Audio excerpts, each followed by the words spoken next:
आज महीनों बाद मधुलिका अपनी बहू कंचन के कहने पर अपने फ्रेंड सर्कल में जाने के लिए तैयार हो रही थी। तभी कंचन कमरे में आ गई और मधुलिका के हाथों में एक पैकेट देते हुए बोली, मम्मी जी आप इसे जरूर पहन लीजिएगा। पैकेट हाथ में लिए मधुलिका थोड़ा असहज होते हुए कंचन की ओर देखने लगी। तभी कंचन अपनी दोनों हथेलियों से उनके हाथों को थामती हुई बोली, मम्मी जी इसमें शर्म कैसी, इसमें संकोच करने जैसी कोई बात नहीं है। समय के साथ सोच में बदलाव जरूरी होता है, तभी तो हम जीवन के हर पड़ाव को भरपूर जी पाएंगे। आप निसंकोच इसे पहनकर अपनी किट्टी पार्टी में जाइए। मेरा यकीन मानिए आपको किसी भी प्रकार की कोई परेशानी या शर्मिंदगी का सामना नहीं करना पड़ेगा। कंचन के ऐसा कहने पर मधुलिका फीकी सी मुस्कान के संग अनमने मन से उस पैकेट को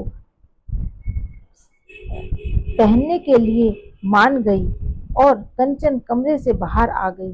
उम्र के 65वें वर्ष में खड़ी मधुलिका पिछले कुछ महीनों से स्वयं पर शर्म महसूस करने लगी थी। यही वजह थी वह किसी भी सार्वजनिक स्थल या समारोह में जाने से कतराने लगी थी। यहाँ तक कि उन्होंने अपनी सहेलियों से भी मिलना जुलना बंद कर दिया था। धीरे धीरे वह स्वयं को घर की चारदीवारी में कैद करने लगी थी। जब कंचन को इस बात का एहसास हुआ तो वह अपनी सासू माँ के प्रति चिंतित व सजग हो गई।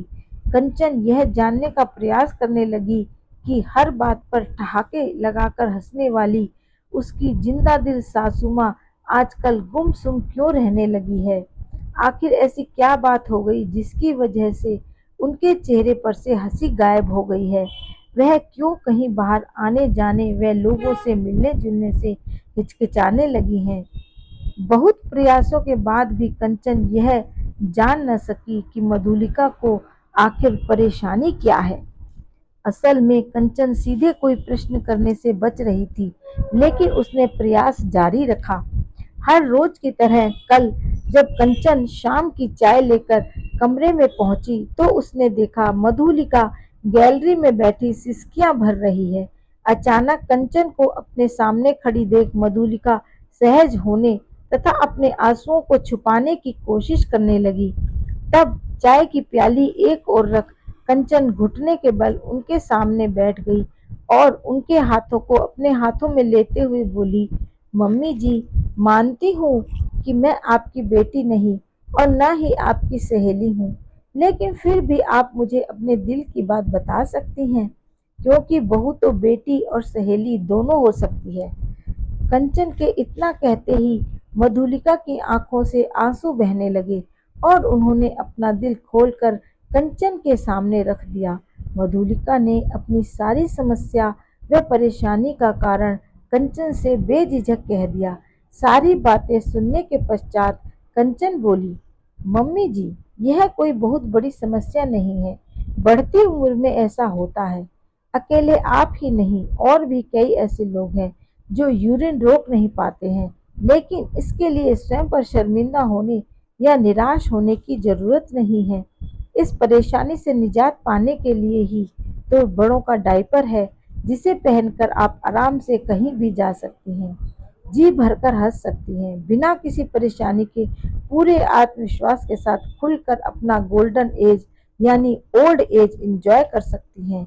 मैं आज ही आपके लिए डायपर लेकर आती हूँ, ताकि कल आप अपनी किट्टी पार्टी में बिना किसी संकोच के जा सकें और पार्टी एंजॉय भी कर सकें। कंचन की सकारात्मक सोच, संबल व समझाने पर थोड़े से संकोच के बाद मधुलिका डायपर पहनने को तैयार हो गई। आज मधुलिका महीनों बाद अपने फ्रेंड सर्कल की किट्टी पार्टी के लिए जा रही थी।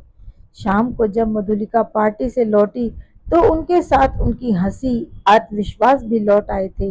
कंचन ने मधुलिका से पूछा, मम्मी जी पार्टी कैसी रही? इस पर मधुलिका मुस्कुराते हुए बोली, शानदार।